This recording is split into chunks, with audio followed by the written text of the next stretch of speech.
guys, welcome back to my channel. This is my review for Love and Hip Hop New York Season 10 Episode 8. If you did not catch my reviews for episodes 1 through 7, please go check those out, and I will have the link to my review for episode 7 down in my description box. Can you guys believe we're already on episode 8? Like, these seasons go by so friggin' quickly. But anyways, enough rambling, let's get into this review. Let's talk about this little meetup between Erika and Tahiri. They meet up to go shopping with each other, and they catch up on how perfect the wedding actually turned out. It turned out really, really great. Erika and Safari got married. They love each other. They're happy. They were able to put their drama that they had leading up to their wedding to the side, and were able to have a very memorable and enjoyable night. Now, there was no drama that went down at the wedding except for what went down right before the ceremony actually began between Tahiri, Joe, and Jonathan.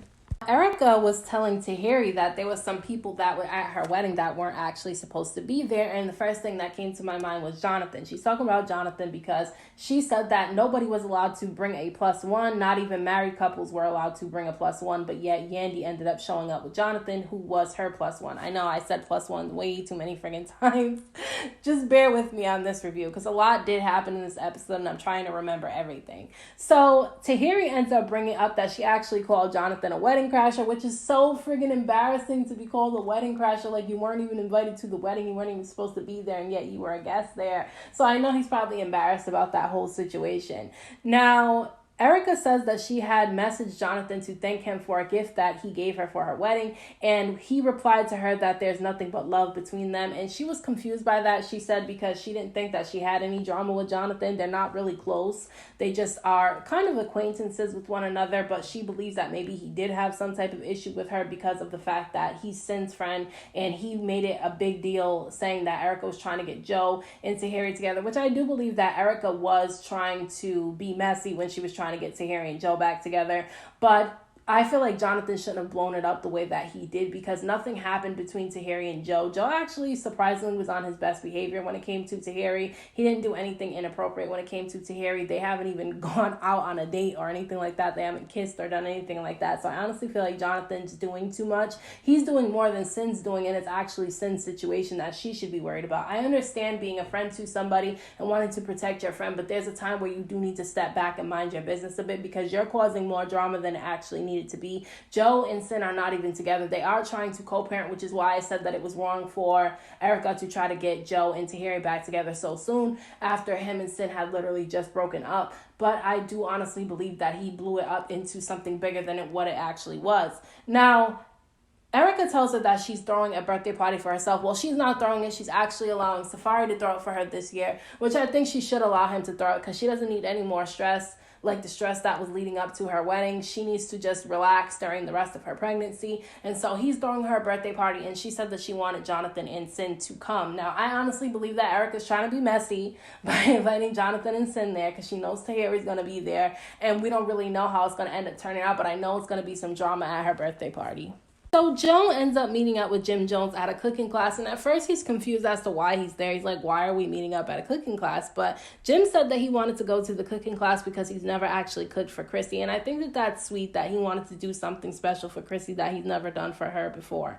So I definitely thought it was sweet that he decided to go to the cooking class. Now, Joe says that he's never actually cooked for a woman either, so I think they can both benefit from this cooking class.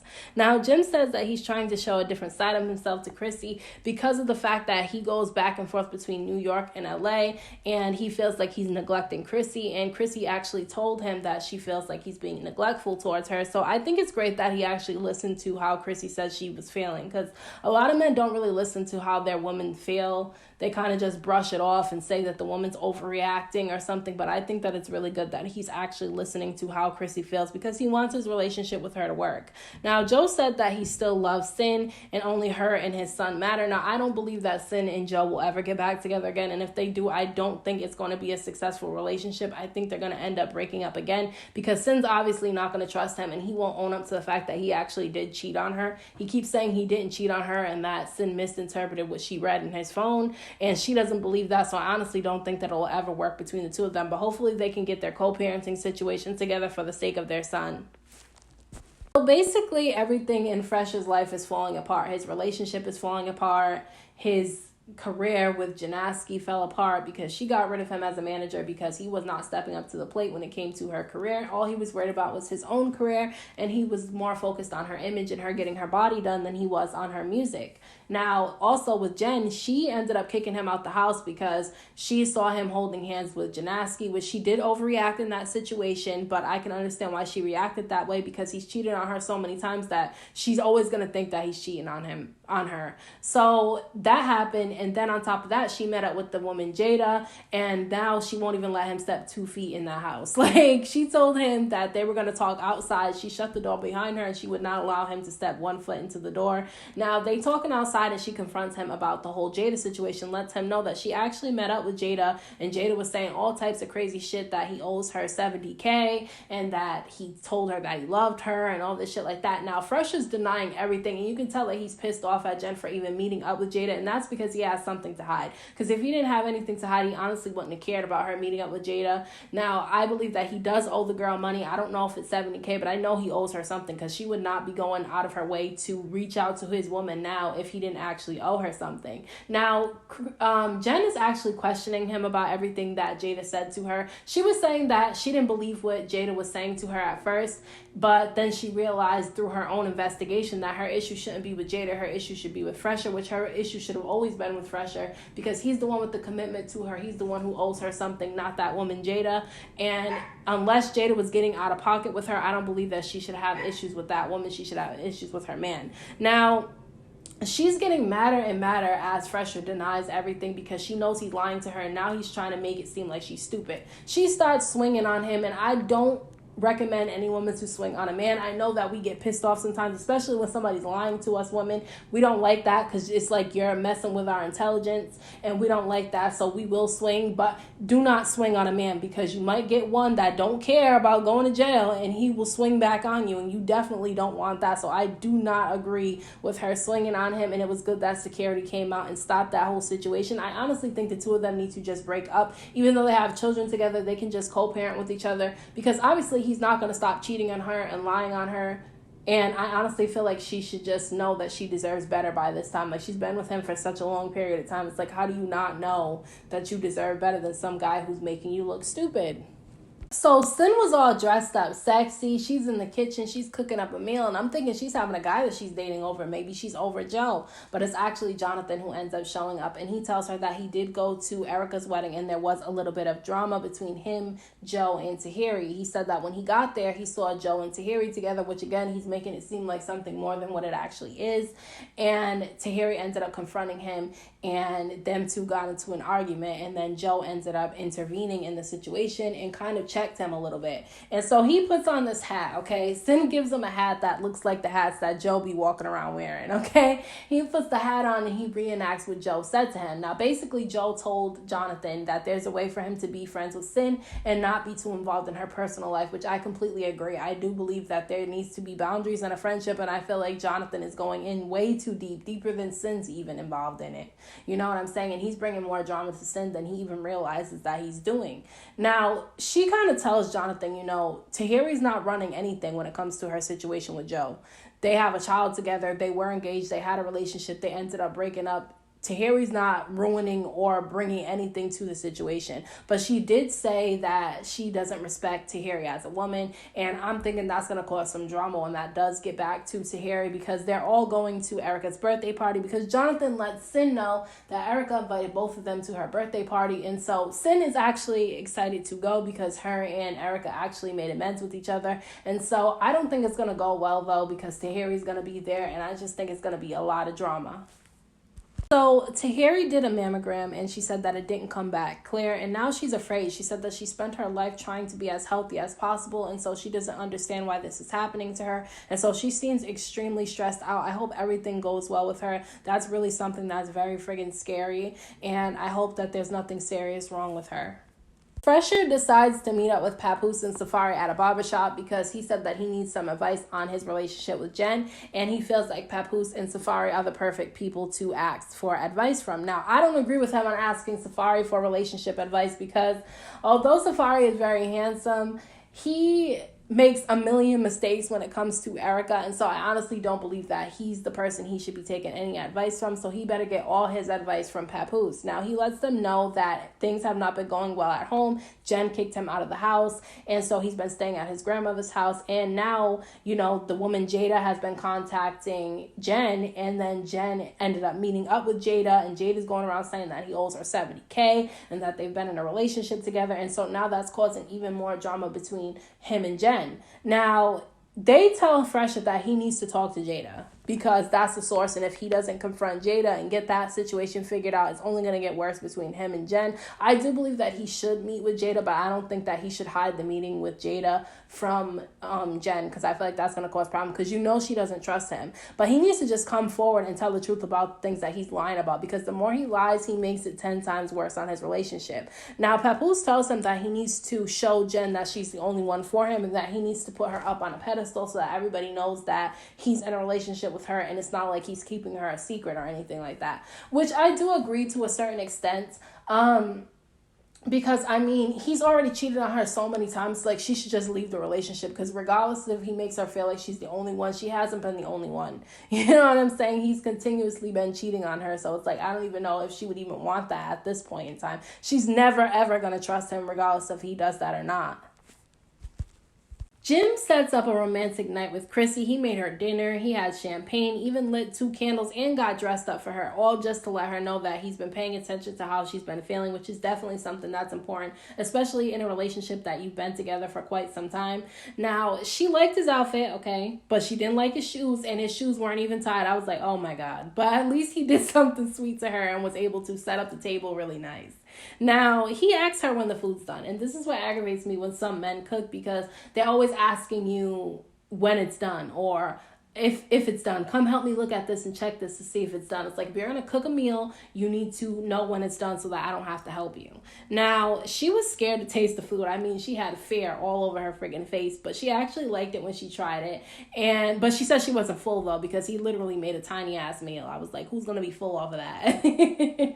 But he tells her that he respects her and what they have, and he's going to keep doing what it takes to keep her happy and keep the relationship together. Now, she said that a lot of people don't understand their relationship. She had proposed to him at one point and he wasn't ready, and then he ended up proposing to her and she wasn't ready, and she said that she doesn't care to get married anymore, but he actually said that he wants to get married, and she didn't agree with him on that. She said she doesn't want to get married, and she said that if it's not broke, you don't need to try to fix it. And she said that she's seen people get married and it ruined their relationship, and she doesn't want that to happen to her and Joe's relationship. So I honestly think that they might be on the same page now about the whole marriage thing, because if neither one of them truly care about that, then I guess they don't need to actually get the piece of paper to, legalize it. So, they're living like a married couple. So if it works for them, it works for me.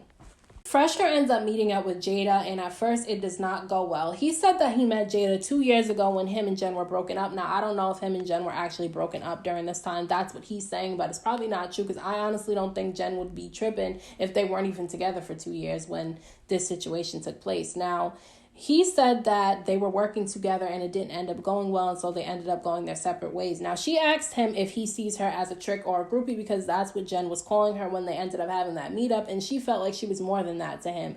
And he lets her know that he doesn't see her as a trick or a groupie, which lets me know immediately that there was more to this situation than just a working relationship. Now, he said that she went about the situation wrong, going to Jen about the whole money and all that shit like that. He felt like she should have just came to him about it, but she said that she didn't have a choice. He kind of just left her in the dust when things didn't work out and kind of went on with his life, and she wanted her money. Now, he says that they can figure out a number for him to pay her, and she starts going over numbers, and he's going to have to pay her a lot regardless of if it's not the $70K. Now, she tells him that he can give her $40K for her pain and suffering, and he tries it. He was like, $35K. She was like, no, $40. I'm not accepting $35. I need $40. Okay? So the producers end up asking him if he loved Jada, and he got pissed off. He took his mic off and everything. He didn't want to answer the question. Now, he admits that he slept with her, and she was like, well, was it just sex? Because you led me to believe that it was more than just sex. And he said that it wasn't just sex, that they were in love with each other. Now, I'm interested to see what happens when Jen actually finds out that he had more than just a working relationship with this woman, because he was telling her that all they did was work together. Now he's saying that he was in love with this girl and they slept together.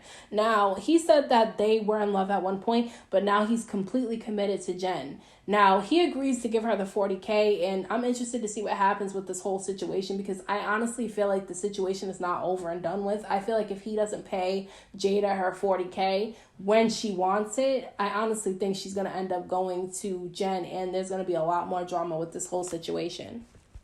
So it's the night of Erika's birthday party that Safari actually threw for her. And although he did a good job, she's looking around and she sees that there's nothing but pictures of himself all over the friggin' room.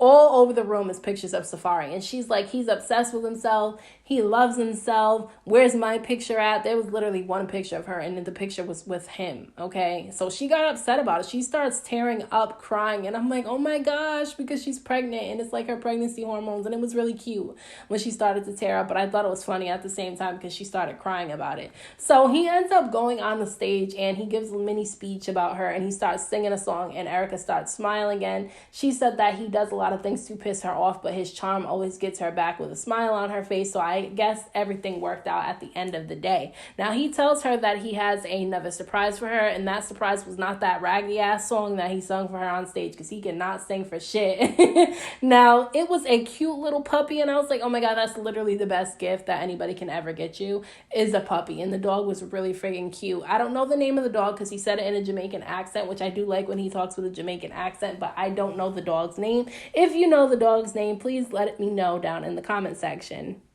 So can we talk about how they always film Jonathan and Sin walking into events together? They do like a slow-mo model walk into the building, and I'm just like, why do they do that every time these two are walking into an event together? Now, it was fine at first. Sin and Erika were actually cool. They were friendly with one another, and they were able to put their differences aside. Now, Yandy, Tahiri, and Jonathan are all talking, and Tahiri keeps on throwing out subtle jabs about the whole him trying to make it seem like she's trying to get back with Joe. And so it is really friggin' awkward, and it gets even more awkward when Sin ends up going over to them. And so Yandy tries to defuse the situation by talking about how glad she is that Sin and Erika were able to be cool and put their differences aside, but that didn't stop it from getting awkward, because Tahiri said that her and Erika talked about the whole Joe thing and that she has nothing against Sin. Now, Sin and Jonathan were trying to act like they didn't understand what Tahiri was talking about, and they knew damn well what Tahiri was talking about. They know that, Jonathan was going around telling everybody that her and Joe were trying to get back together because Erika was trying to get them together, and Sin knows damn well that that's the situation that's been going on. And I felt like Tahiri was just trying to address the elephant in the room, and I do feel like Sin and Jonathan were acting kind of dumb at that point in time, but I do believe that Tahiri was acting out more than she usually would because of the fact that she's stressed out about her health scare, and people were even noticing that Tahiri usually doesn't act that way, and it has to be something else that's causing her to act the way that she was. But I do believe that Jonathan and Sin were playing games because they knew damn well what Tahiri was talking about, and they were trying to act like they didn't. So that was that, okay? Tahiri ended up calling Jonathan stupid, and the episode cut there. So much went down in this episode that I had my pen and my paper in my hand jotting down notes as I watched the episode because I did not want to miss any last detail. I tried to squeeze them all into this video, and I want to thank you all for watching. Don't forget to let me know what you thought about this episode down in the comment section. Please don't forget to hit that thumbs up button. I appreciate it. Don't forget to subscribe to my channel. I have a goal that I'm trying to reach, and I'm getting closer and closer to that goal every single day. So thank you so much to my subscribers for the support. I appreciate you all so very much. And until next time, I will see you guys in my next video.